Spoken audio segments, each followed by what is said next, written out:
Hello students, मैं पूनम यादव सृजन academy में आपका स्वागत करती हूँ। आज हम व्यंजन के वर्गीकरण पे और कुछ चर्चा करेंगे। साथ में लुंठित, पार्श्विक, काकल्य वर्ण आदि को भी समझेंगे। साथ ही अनुस्वार का प्रयोग किस प्रकार से होता है वो भी समझेंगे। तो सबसे पहले स्टार्ट करते हैं व्यंजनों का वर्गीकरण। व्यंजनों का वर्गीकरण दो आधार पर यहाँ हुआ है। पहला है घोषत्व के आधार पे और आपका दूसरा है प्राणत्व के आधार पर। घोषत्व के आधार पर आपके दो हैं, अघोष और सघोष। और प्राणत्व के आधार पे आपके दो हैं, अल्प प्राण और महाप्राण। तो हम अघोष ध्वनि को पहले समझते हैं। पहली वीडियो में, इससे पहली वाली वीडियो में मैंने आपको बताया था स्पर्श व्यंजनों के बारे में, जिन्हें वर्गीय व्यंजन भी कहते हैं। तो उन्हीं प्रत्येक वर्ग का जो पहला और दूसरा वर्ण है आपका, पहला और दूसरा वर्ण, साथ में ही आपके तीनों जो श हैं ये आपकी अघोष ध्वनियाँ हैं। सघोष ध्वनिया में आपका जो है प्रत्येक वर्ग का तीसरा, चौथा, पांचवा वर्ण, साथ में ही अंतस्थ व्यंजन, साथ में ही आपका अंतस्थ व्यंजन। इसके अलावा आपका ह, ये आपका सघोष ध्वनि है। अघोष ध्वनि में घोष मतलब होता है कंपन, और आप जानते ही हैं ये आपका उपसर्ग है। आपका अर्थ होता है अभाव, यानी कि कंपन का अभाव। जिन ध्वनियों में कंपन का अभाव होता है उन्हें अघोष ध्वनियाँ कहते हैं। और आपका उसी तरह से दूसरा है सघोष। घोष का मतलब वही कंपन और स मतलब साथ, यानी कि जो कंपन के साथ जिन ध्वनियों के उच्चारण में कंपन उत्पन्न होता है उन्हें सघोष या घोष ध्वनि कहते हैं। प्राणत्व के आधार पर भी आपके दो हैं, अल्प प्राण और महाप्राण। अल्प प्राण मतलब, अल्प मतलब कम, प्राण मतलब प्राणवायु, यानी कि जिनके उच्चारण में बहुत कम मात्रा में वायु निकले वे अल्प प्राण कहलाते हैं। महा मतलब अधिक, प्राण मतलब वायु, यानी कि जिनके उच्चारण में अधिक वायु निकले उन्हें महाप्राण ध्वनि कहते हैं। अल्प प्राण में प्रत्येक वर्ग का पहला, तीसरा, पांचवा वर्ण तथा अंतस्थ व्यंजन आते हैं। और महाप्राण में प्रत्येक वर्ग का दूसरा, चौथा तथा ऊष्म व्यंजन आते हैं। इसको हम तालिका में भी समझते हैं।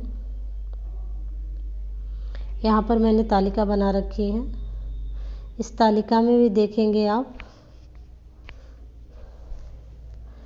इस तालिका में यहाँ देखिए, अगर हम यहाँ पहचाने आपका अघोष को, तो ये अघोष प्रत्येक वर्ग का पहला और दूसरा। इसके अलावा ये आपके तीनों श, ये आपकी अघोष ध्वनियाँ हैं। सेम उसी तरह से अगर हम घोष को देखते हैं तो ये प्रत्येक, यानी कि प्रत्येक वर्ग का तीसरा, चौथा, पांचवा, ये आपकी घोष ध्वनियाँ हैं।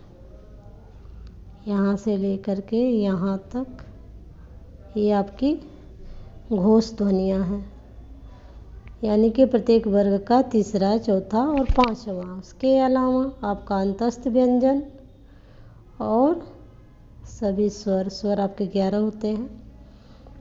तो 345 अंतस्थ ह स्वर, ये आपकी ट्रिक है घोष या सघोष व्यंजन को याद करने की। ये आपके टोटल 31 हैं।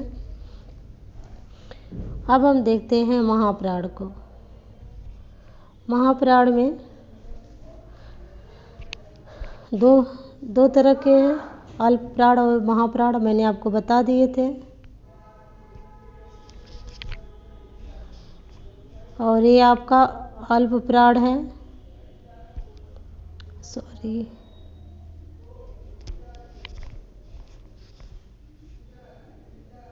ये आपका अल्प प्राण है और ये आपका महाप्राण है। अल्प प्राण मतलब पहला, तीसरा और पांचवा। महाप्राण मतलब दूसरा और चौथा। यानी कि आपका जो है ये दूसरा हो गया और ये आपका चौथा हो गया। तो प्रत्येक वर्ग का दूसरा और चौथा वर्ण यानी कि 24 ये आपके और ऊष्म व्यंजन ये आपके जो है कौन से हैं? महाप्राण ध्वनियाँ हैं। इनकी संख्या कितनी है? 14 है। अब अल्प प्राण में हम देखते हैं। ये आपका अल्प प्राण में है, अल्प प्राण में है आपका ये पहला, तीसरा और पांचवा।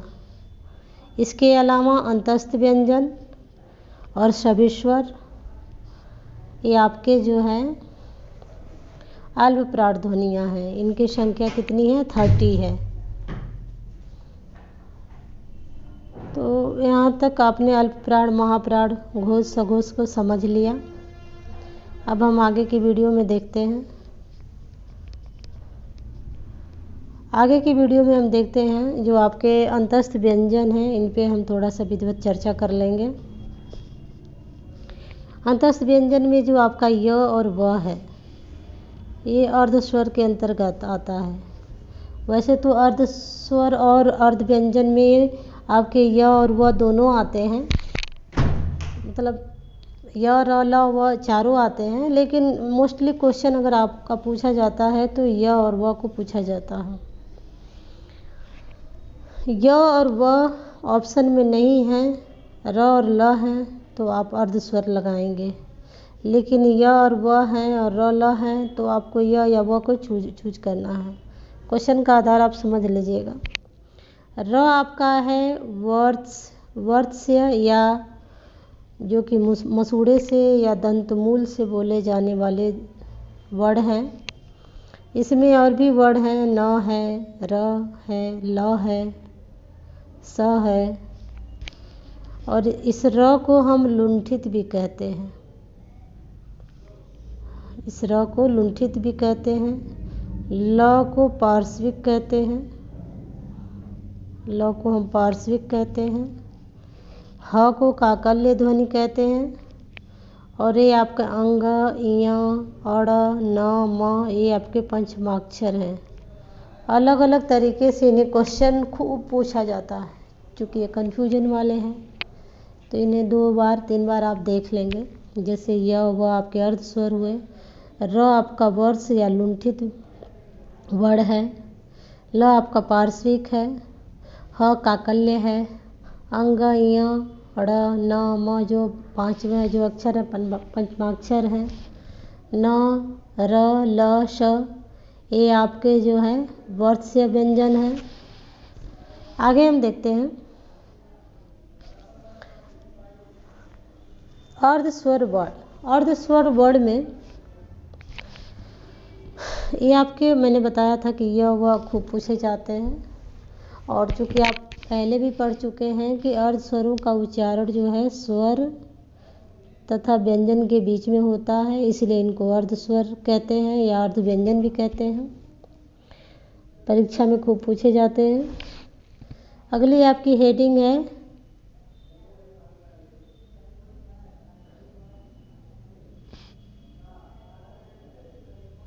आपकी अगली हेडिंग है वर्ष व्यंजन। वर्ष व्यंजन मतलब वही जो दंतमूल या मसूड़ा से जो बोली जाती हैं वे वर्ष व्यंजन कहलाते हैं। ये मैंने आपको बताया भी था। न, र, ल, श ये 4 ध्वनियाँ हैं आपकी। आगे हम देखते हैं लुंठित ध्वनि। जिन ध्वनियों के उच्चारण में जिह्वा का अग्रभाग मुड़कर वर्ष यानी मसूड़े को या दंतमूल को शीघ्रता से स्पर्श करता है उसे लुंठित वर्ण कहते हैं। यानी कि जीभ का जो अगला भाग है वो मुड़ करके मसूड़े को या दंतमूल को स्पर्श करता, वो भी तेजी से, शीघ्रता से, इसलिए इन्हें लुंठित वर्ण कहते हैं। और ये आपका कौन सा है? र है। पार्श्विक ध्वनि में देखते हैं जिन ध्वनियों के उच्चारण में जिह्वा का अग्रभाग दंत मूल को स्पर्श करती हुई जिह्वा के दोनों पार्श्वों से होकर गुजरती है।